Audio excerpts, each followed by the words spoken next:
What does it mean to be called crazy in a crazy world? Listen to Madness Radio, Voices and Visions from Outside Mental Health. Sponsored by peer-run support communities Freedom Center, The Icarus Project, and Portland Hearing Voices. Madness Radio can be heard on FM stations on the Pacifica Radio Network and is online at kboo.fm/madnessradio. Welcome to Madness Radio. This is your host, Will Hall.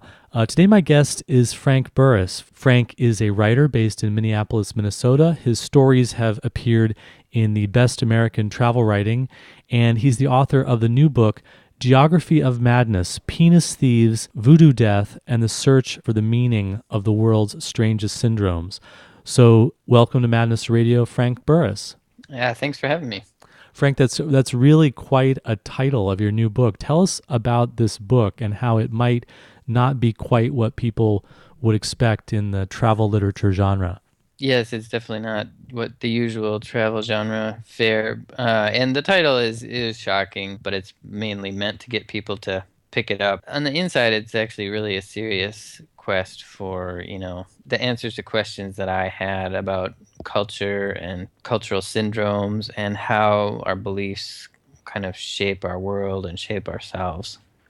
So when you say cultural syndromes, you're talking about the diseases that some cultures have where they believe that someone's genitals are being stolen from them or they're disappearing or shrinking. And that's actually something that does exist in Africa and in China. Right. Yes, it does. It does. And I first read about this. It was on a story on the BBC, a couple of stories on the BBC around 2001, where in Nigeria and Benin, people would think that their genitals were being stolen magically by somebody around them, and then they would look around and see somebody who they thought might have done it and blame them, and then a lot of times that person would be sort of lynched by a mob.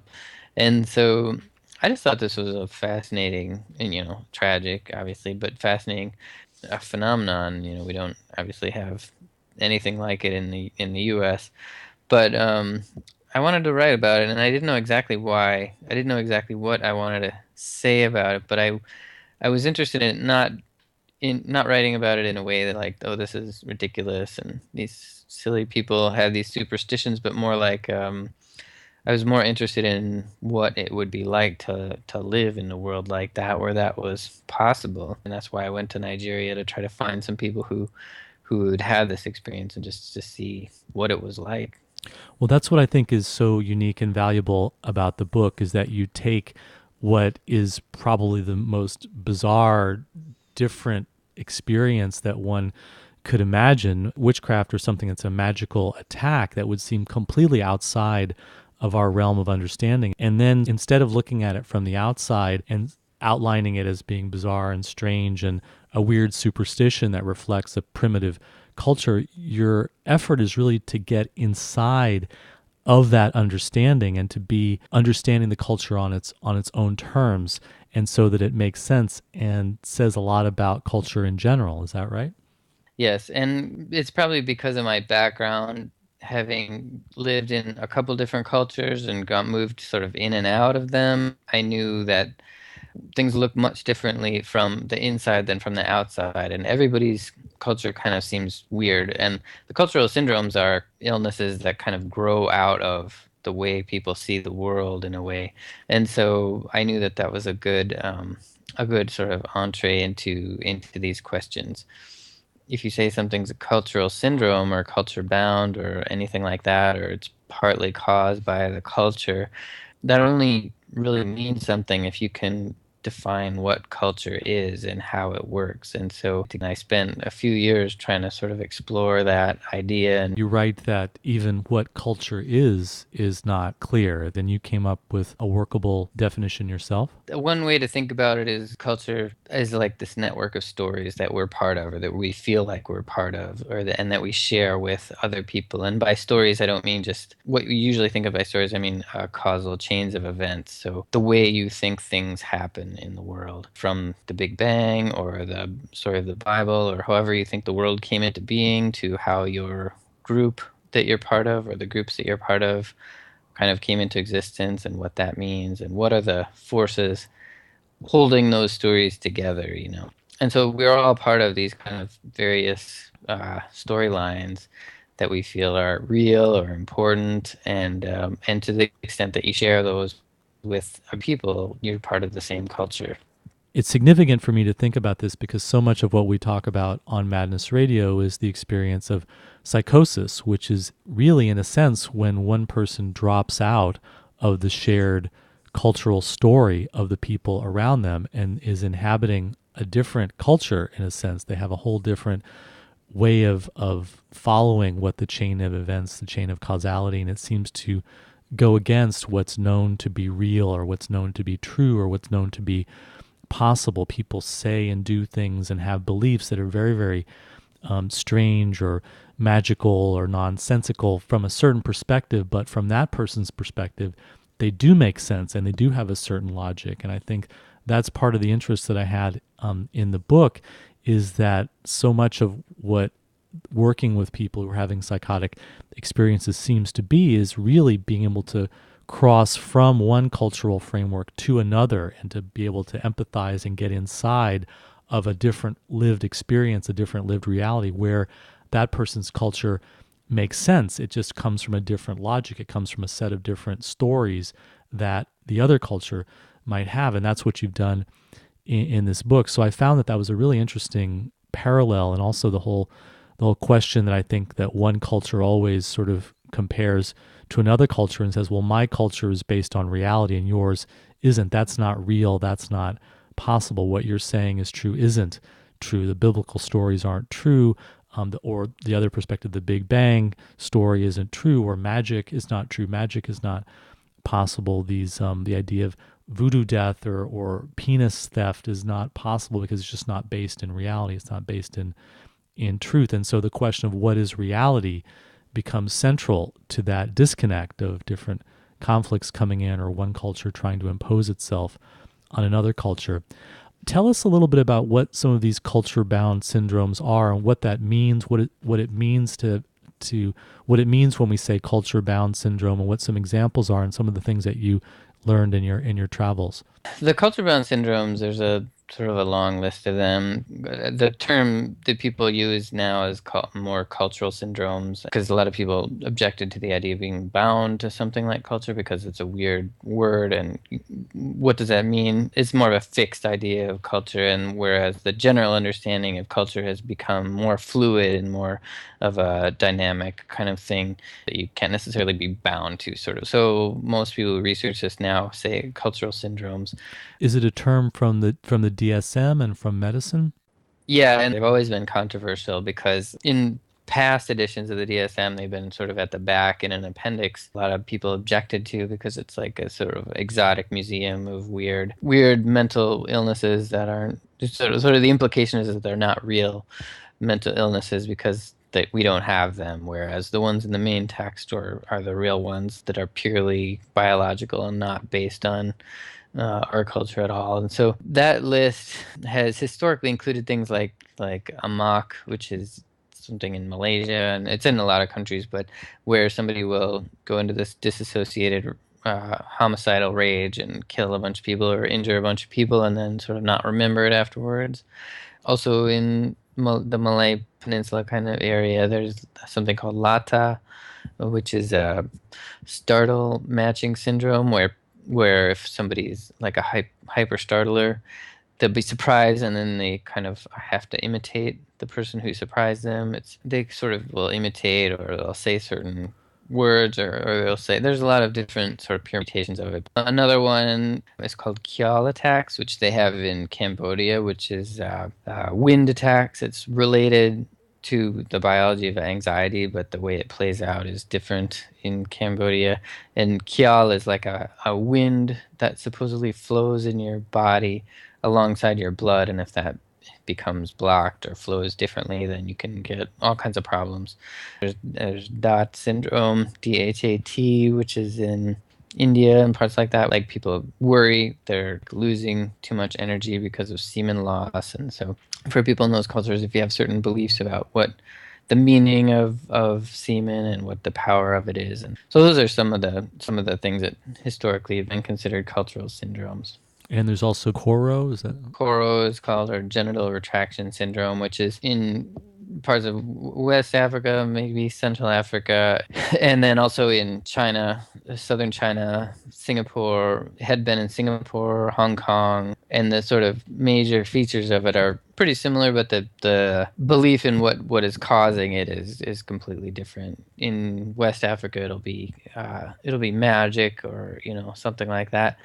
And in China, in Chinese cosmology medicine, there's this idea of balancing forces, and one of the forces is like the male and female, hot and cold, and so there can be like it can be partly caused by like worry about losing too much yang or heat, hot element, or and then in some parts of far southern China and Hainan Island, it can also be considered a ghost that is coming around looking, collecting yang to go over into the next world or something, some version of that story.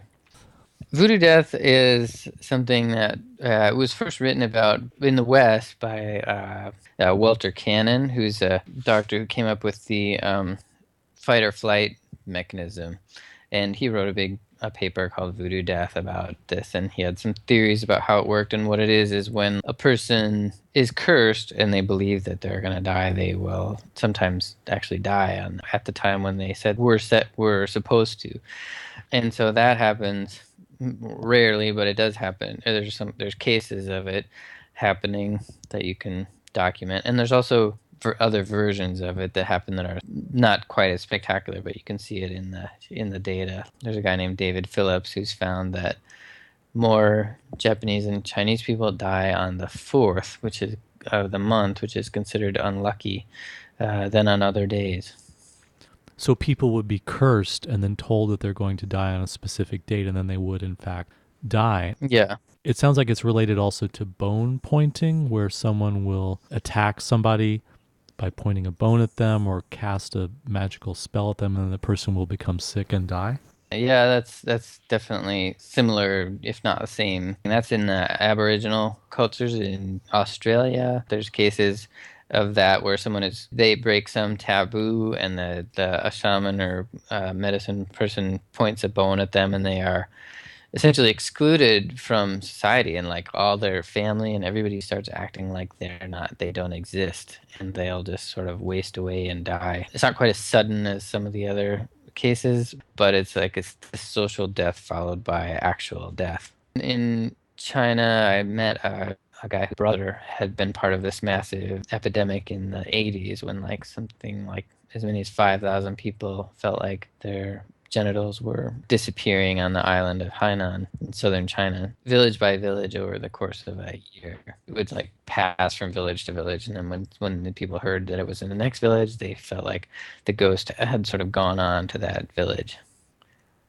Believed to be caused by the fox ghost or a witch that was wandering around the island at night. But he told me that people said that it was because of like a worm that crawled in your mouth at night, and I had never heard that or seen it written anywhere, and it's like a totally different kind of cause than like a supernatural cause, and so it's more of a physical like agent than a supernatural agent. And so I thought that was really interesting. I don't know if that story has evolved since then, or if that was around at the time, or what the framework is there, because it's really hard to research these things. The village I was going to was they didn't actually speak. Most of the people didn't actually speak Chinese, even though it was in China. They spoke a dialect of Thai that was Mm-hmm. we had to find an interpreter from who spoke Chinese and Lingahua, the local language, and so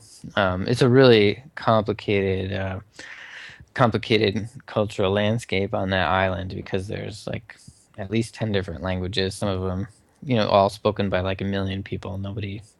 Some of them have not been studied that much, and so it's difficult reporting in places like that. But just to get the tip of the story, you have to go there. So thousands of people from village to village were believing that they had experienced this theft of their genitals, and then what happened to them? Some of them end up being fine. They usually go to the doctor and it doesn't recur. Some of them have recurrences, and a few, are sort of traumatized. I mean, it depends partly on whether people believe it's a real thing but not dangerous, or if it's a real thing and it is dangerous, or if they start to believe that it's not a real thing or not to worry about, or if it's just a psychological thing. Depends on how the person sort of interprets it at the time and after the fact. And the Chinese government went in with an education program to try to calm people down and say this is not something you need to worry about, so, and that seemed to work for a while. There hasn't been a massive, massive epidemic like that since then, and that's probably for a lot of different reasons, just how much things have changed, and the education campaign, so to speak. This still does happen on Hainan. It happened a couple of years before I was there, and then it happened the year after I left in 2014. There was a small epidemic in a town called Ladong that was not reported anywhere. Just the only reason I know about it is because my interpreter was a student there, and one of her friends was from Ladong, and she heard about it from her family. But that was the only way I could know about it. This was that she wrote to me like a year later and was like, "Oh, my friend said this just happened in Ladong." So hearing reports from Africa and from Asia about penis thieves and voodoo death and these kinds of things, I think the reaction that we have is like, well, these are primitive beliefs. These are people who are in cultures that are still pre-modern. They don't have modern science. They don't understand how the world really works. They don't understand that these are not real. These are just beliefs. And that we in the West, with our advanced technology and our advanced science, we don't have these syndromes because we're actually more based in reality and we have science. And your view is different. You took that in a different direction in your book. So tell us about how you started to look at culture and reality when you were studying these syndromes more deeply.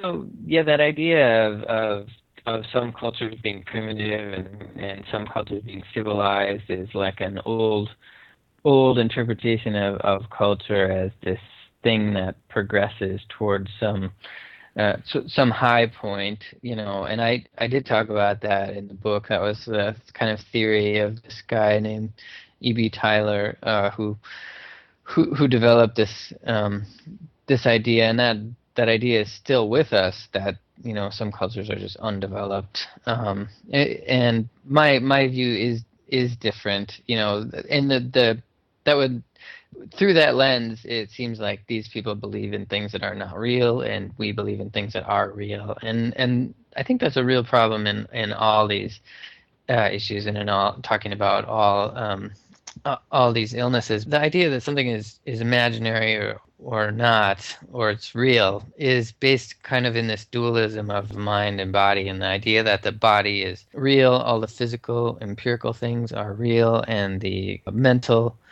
imaginary things are sort of not real. The first thing actually that people start to get upset about when you start to suggest that we have also cultural syndromes is that you're saying that our mental illnesses are not real, and that's not what I'm saying at all, or that it's made up or something. But I am saying that there's this kind of looping effect between our beliefs about something like that and our biology, and that the way we expect things to go and the way that we interpret the meaning of experiences and feelings affects kind of our experience of it, becomes part of the cause of these syndromes. We have this idea of that if it's in your belief system, that it's in your mind, then therefore it's somehow not as real or as truthful or as concrete or as physical as your body. And you're saying that actually that's what needs to be challenged itself, is that dichotomy between those two. Yeah, I think so. And the idea that these syndromes are just purely biomechanical, like, I mean, it's not like a straight line from the physical to the mental. It is a feedback loop. For example, Amy Cuddy and her colleagues have done this work. You probably heard about it, how if you arrange your body into kind of more powerful positions, it increases your levels of testosterone. And if you move yourself into like a more submissive position, diminutive position, then levels of testosterone go down, and they can measure this. And so there's a looping effect there that I think is important to take into consideration when we're talking about these things. We're part of this process. So with that example, so testosterone is not something that your body just has. That you're saying that there's a study that actually, if someone, you can actually change the levels of testosterone in your body by making a decision, having a belief that you want to do something to change the posture of your body. Is that what that study shows? Yeah, exactly. I mean, that's what I'm saying. And there's a really good book called The Upside of Stress by Kelly McGonigal, who I believe teaches is a psychologist at Stanford. And the sort of basic argument of that book is that, for a long time we believed that stress is just this inherently bad thing that has all these destructive effects on us. And what she argues and has found is that it's really what you believe about stress affects your experience of it. So, if you, for example, believe that stress is damaging and dangerous, then when you have a stressful situation, or you have a lot of stress in your life, then you worry about it and you feel like and your body has what's called a threat response, which has a different biological profile than if you don't believe it's bad for you or dangerous, then you have what's called a challenge response. And those will result in different levels of cortisol, the hormone cortisol, and the hormone DHEA, which is beneficial, which you'll have more of with the challenge response and less of with the threat response. And, in the short term, it's not really a big deal, but over a long period, that can make a big difference. So what you're saying really strikes a chord, because one of the things that we talk about in the hearing voices movement and in people who are responding to strange, unusual, different, uncanny experiences like hearing voices, like having a strange belief or seeing synchronicities or meaningful coincidences in the world around them. One of the things that we talk about is that it's not the actual experience that is the issue. It's the relationship that you have with the experience. If you are hearing voices and then you have a threat response, if you're afraid of the voice that you're hearing and you withdraw from it and push it away and disengage from it, it can actually make the whole situation worse and make yourself feel out of control, and then lead to a situation where you're not able to cope with or live with the voice. And what you're saying is very parallel, that with something like stress, which we could, like a voice, say, oh, it's a bad hearing voices is bad, stress is bad. That actually, no, stress is connected with a relationship. So if someone has a stressful experience, then they have a relationship with that experience where they either treat it as a threat or they treat it as a challenge based on their belief. And then that creates a kind of a loop between the physical experience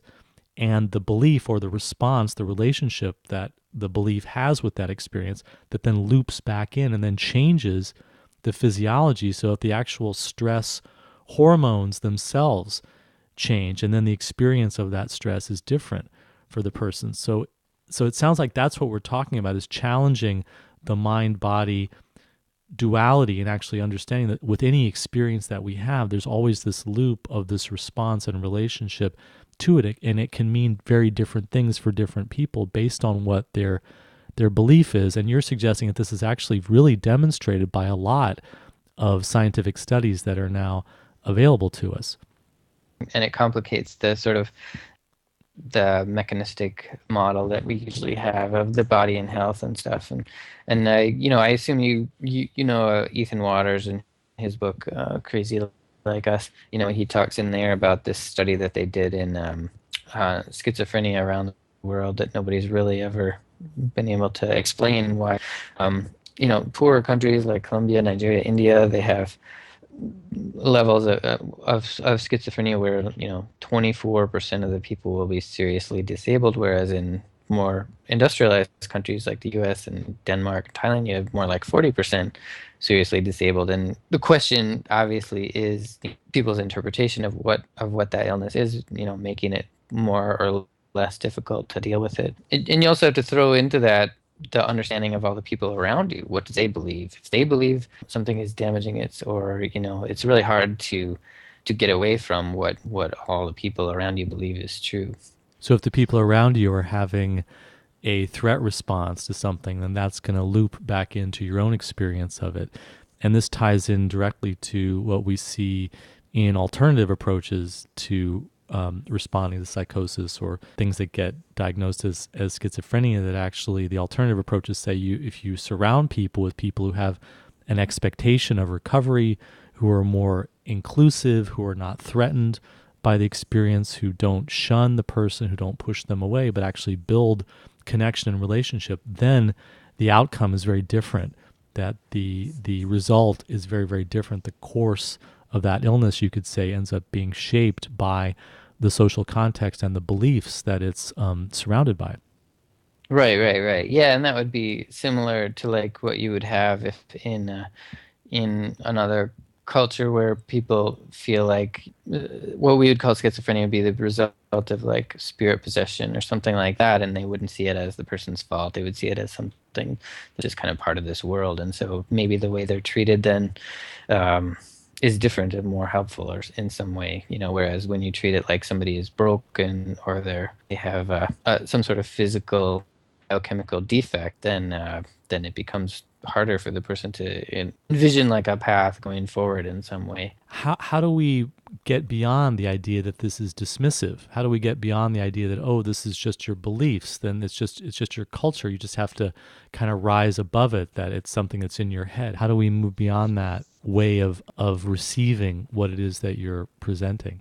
That's a good question. It's really hard because we our culture really is like a biomedical culture, and so the default interpretation. And I'm not saying that there's no biology involved here, but what you believe about that affects your experience of it. And I think maybe one useful way to look at it, or a useful window into, is through the like placebo nocebo research, where you can kind of see the mechanisms at work. We know, especially in placebo pain, we're getting to get a pretty good understanding of just how these things actually function, and how the expectation of pain can cause like actual measure, pain that is not just imagined, but that is dealing with the opiate system.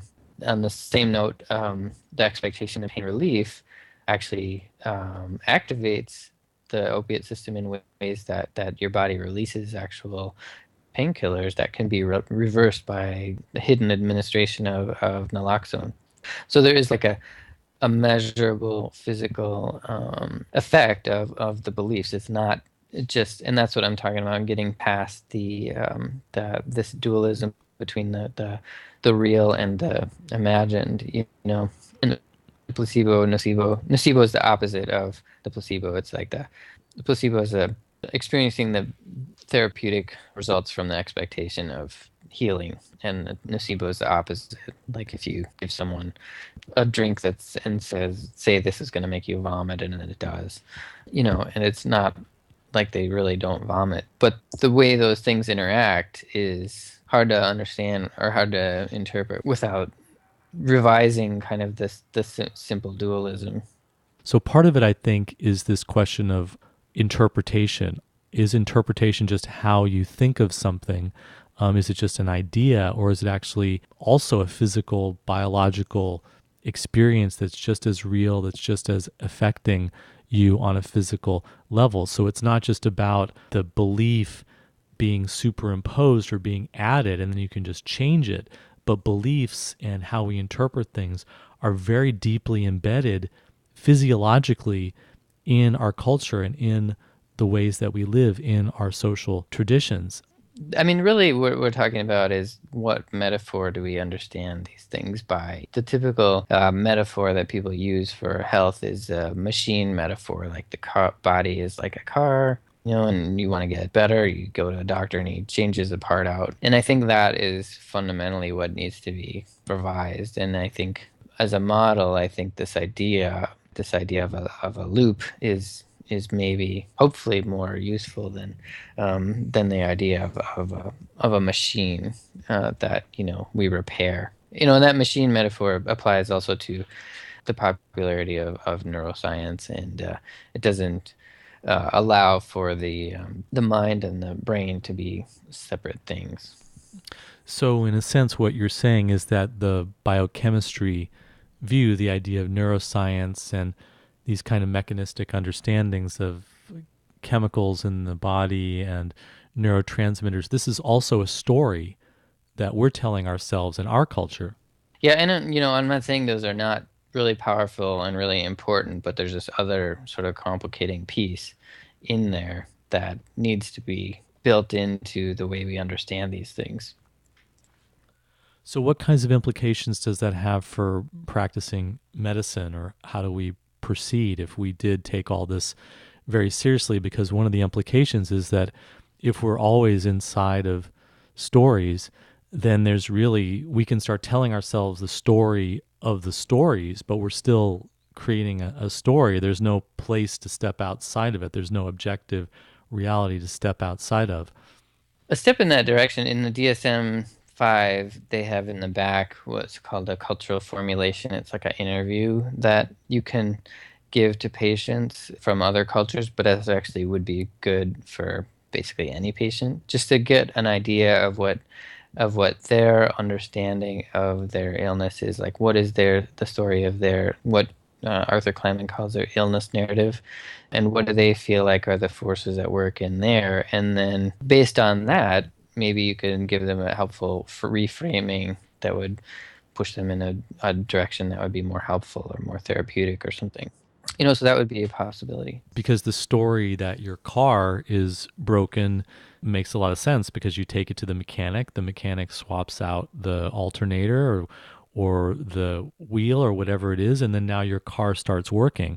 But if we apply that to ourselves or to our minds or to our emotions, it doesn't work so well, because if we hand over the authority and the expertise to the medical profession, they don't always necessarily result in us getting healed. And so sometimes I think the important thing is to look at the stories that we're telling. Are we looking at broken parts that are going to be swapped out or fixed, or whether we need to start telling different stories that include our involvement in our own healing, our engagement, or look at things that are happening in our lives that might be playing a role in why it is that we're distressed or why it is that we've become ill, rather than just having this mechanical metaphor. So a lot of what you're saying, I think, supports the idea of stepping outside of one model of what illness is, and then starting to think, well, what actually is serving the person? What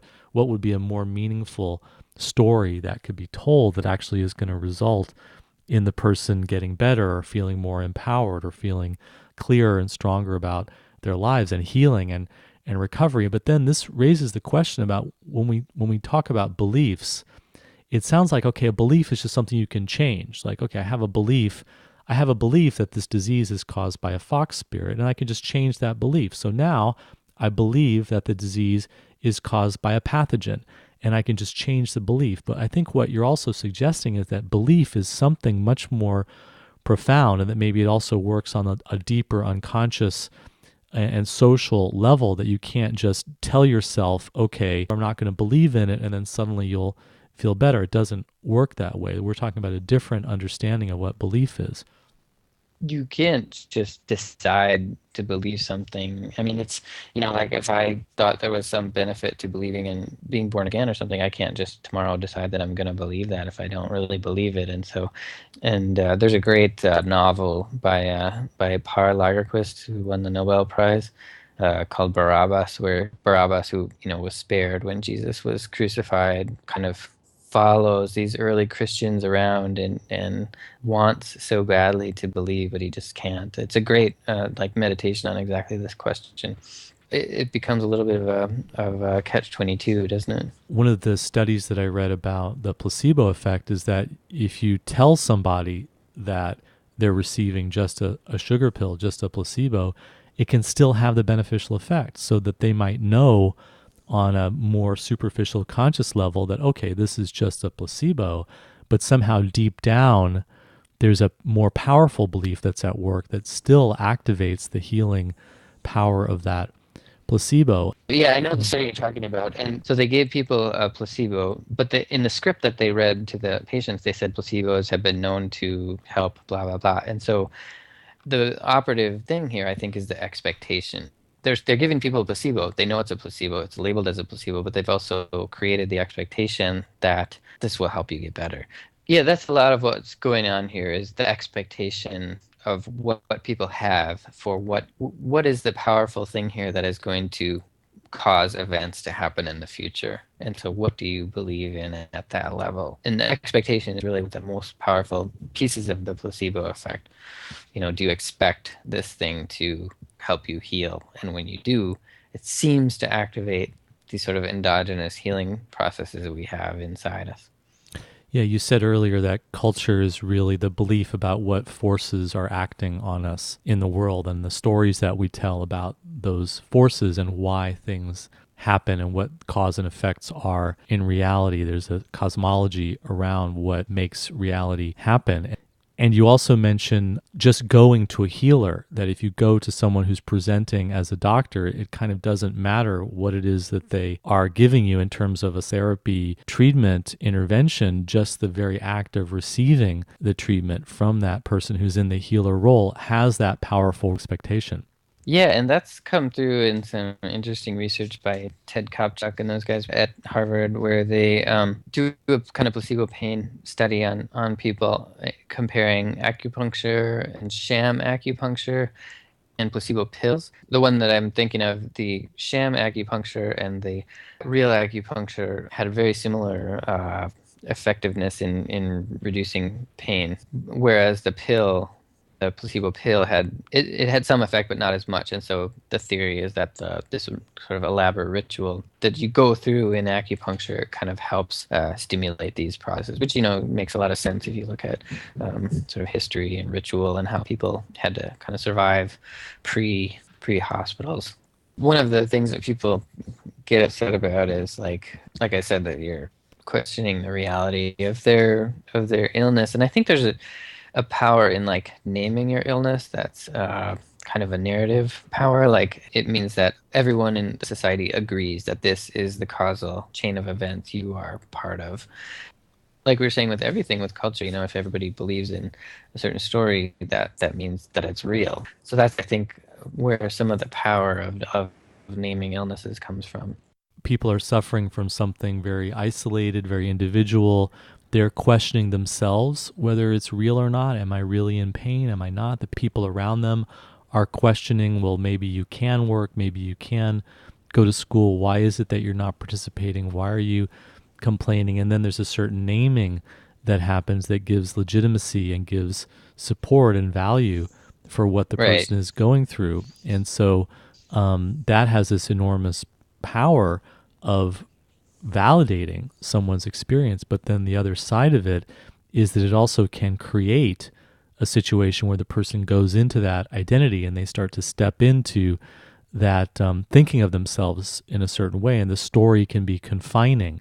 It can be something that limits them or that puts them in a certain kind of a cultural box. Because I think that what is one of the interesting implications about what you're saying is that, cultures change, and especially in a society that's multicultural, and especially when we're talking about something like the DSM and something like mental illness diagnosis as a huge cultural force, but at the same time is contested. So what we're really looking at is what is the role of human freedom in shaping our experience? How is it that the choices that we make and the kind of beliefs that we hold, how does that actually affect and shape who we are and the kinds of illnesses that we fall prey to and the kinds of lives that we live? I mean, that's, I think, the deeper question that gets raised by some of the things that you're talking about here. Yeah, absolutely, absolutely. Yeah, that hasn't come up yet, but that's exactly what's at kind of the core of this discussion is the idea of free will, and do we have some free will in these matters? And I'm basically making the argument that we do, not as completely as people used to think. The pendulum swung way toward the mechanistic idea of things, this idea that we're just sort of this chain of biochemistry that's ongoing, and there's no room in there for like a person to influence the processes. Whereas I'm trying to make the argument that we do actually have some role in these things and some influence over these things. Yeah, Michael Gazzaniga has come up with, or not, maybe not come up with, but he argues for a different interpretation of the mind versus the brain. But in a lot of neuroscience, there's this belief that the brain is real and the mind is sort of just a product of the brain, and you can, by understanding all the things that are going on in the brain, you can understand the person and the mind.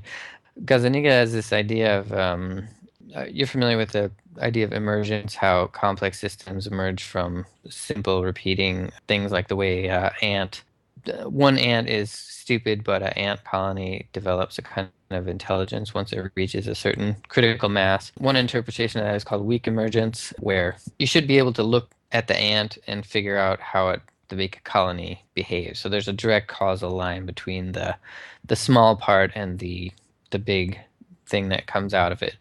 Whereas the idea of strong emergence is that at some point in that process, it tips over into a different rules that don't apply to the individual parts, but that work for the whole system. And so that would say that you can't really understand the colony by understanding the individual ant, because it's just a different set of rules. It's what he calls a phase shift, where in the same way that quantum physics obeys different rules than Newtonian physics, at some point it crosses over, and you just have to use a different set of rules. And so he argues for interpretation like that of the mind versus the brain, where at some point you have this point of strong emergence where the mind becomes this other thing that's not necessarily understandable by the parts of it, and that thing that emerges from the parts can act back on the physical brain that it came out of. And so that's an interpretation that where you do have some will and some free will involved, in the process, where the mind can actually influence the brain and the body. And that's, I think what a lot of things are finding. This kind of that idea is coming from different places. Like one of them is Richard Davidson in his research into how meditation can affect your gene expression, things like that are becoming ways of saying the same thing, or that would fit into this kind of looping model where the mind and the brain are influencing each other, rather than just the brain is like causing the mind to do everything. That's what's so intriguing about creating a distinction between the mind and the brain, is that if we just see things in terms of the brain, then there's kind of like this biological causality that everything is reduced to physical processes. But if we have something distinct called the mind, now the mind can actually influence and shape physical processes that we know from more and more from these studies. And then that starts to create more of an opening for free will rather than a biological determinism to become supported by understandings of what the mind is all about. And I think that's a better space to be in. And then the question becomes figuring out what the limits of that free will are, and what it can't do. And I think that would be the direction I would love to see things going in. What are the limits of people's understandings of themselves and their narratives, and where does that can we find the point at which those things intersect?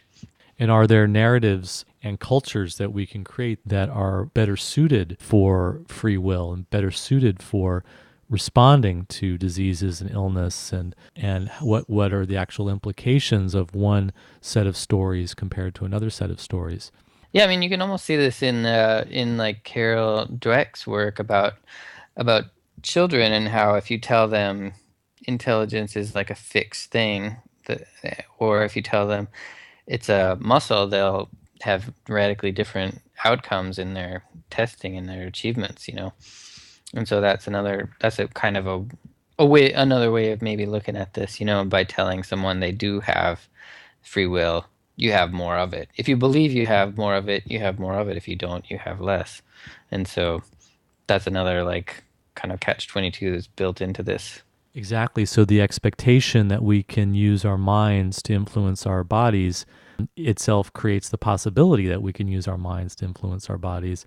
And it seems like it's very tied to fear. If you're really going to embrace a more fluid and a more open view where there are possibilities for making change, then you have to maybe step back away from that fear, because the determinism is so closely related to control, and being able to see outcomes is so closely related to the fear of something that might be unknown or outside of control. So it seems like there's some connection here between fear and free will and what stories we tell about how changeable our reality is. Yeah, and it's also important to recognize that it's not infinitely changeable, but it is probably more changeable than you think it is. So, Frank, your book recently came out, The Geography of Madness, Penis Thieves, Voodoo Death, and the Search for Meaning of the World's Strangest Syndromes. Has it been controversial? What kinds of response have you gotten? Yeah, it's been a little controversial. I mean, people get upset when you tell them that something that they've experienced is culturally related, and I think that's a little bit of a misinterpretation because it just because something is culturally related doesn't mean it's not real or doesn't mean that they should have total control over it or sad. I'm saying something else that in the same way that a Nigerian would be upset if you told him that if you just came up and said, this isn't penis stealing is not real. It's not, I don't think, a useful way to look at this stuff. These ideas are coming from a lot of different places at the same time, and there hasn't really been a model that can accommodate this kind of more nuanced way of seeing the self and our health and stuff. And so it's been welcomed in a lot of ways, that the idea that we do have some free will in these affairs. Do you think there are implications for how we think about mental illness or how we think about disease and disorders? I think it'd be good to get away from thinking of these things as purely biomechanical issues, because has been that has really produced not much in the way of progress or research and treatment. That if you look at the results that people are getting, they're not getting better. The treatment results are not getting better, and so in the National Institute of Mental Health is not really interested in funding anything other than looking for like biomarkers for these things. And I think it could be useful. It could also be a huge waste of money. And then the other things should be looked at as well, and how people's self-concept and narratives affect their levels of mental health. And so, if you could broaden the number of tools that people have to try to get better, I think that would be nothing but a good thing. And one of the things that you mention in the book is that, and this is very important research, I think, for all of us to understand, is that there are all these different kinds of psychological theories and psychological therapies out there. And it turns out that they all work pretty much the same in terms of the effectiveness. Yeah, yeah, yeah. As far as psychotherapy, yes, it's people don't really like that finding because everybody has their own different, kinds of psychotherapies, but it's been found several times that they all do work and they all work, similarly well. And that's consistent with the perspective that you're taking on culture and self narrative and stories. Yeah, I think so. I think so. I think it's that's my understanding of it is that there's a power in kind of looking at your own story and your own self and kind of reconsidering it and looking at who you think you are and where you think your life is going. And that's, I think always going to be a factor in these things.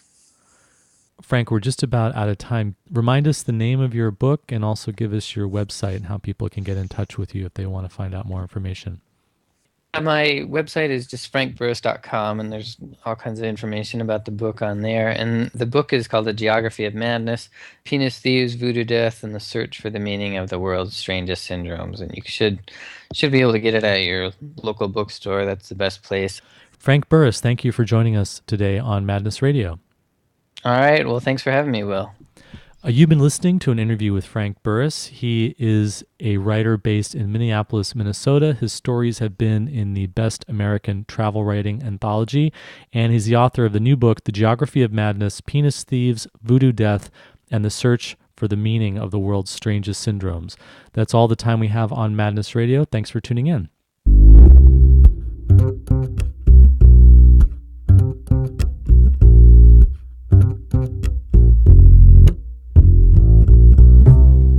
You've been listening to Madness Radio, Voices and Visions from Outside Mental Health. Madness Radio is sponsored by the Icarus Project and Portland Hearing Voices. Host is Will Hall, and producer is Nina Packabush. Madness Radio can be heard on KBOO-FM and the Pacifica Network, and shows are archived online at madnessradio.net.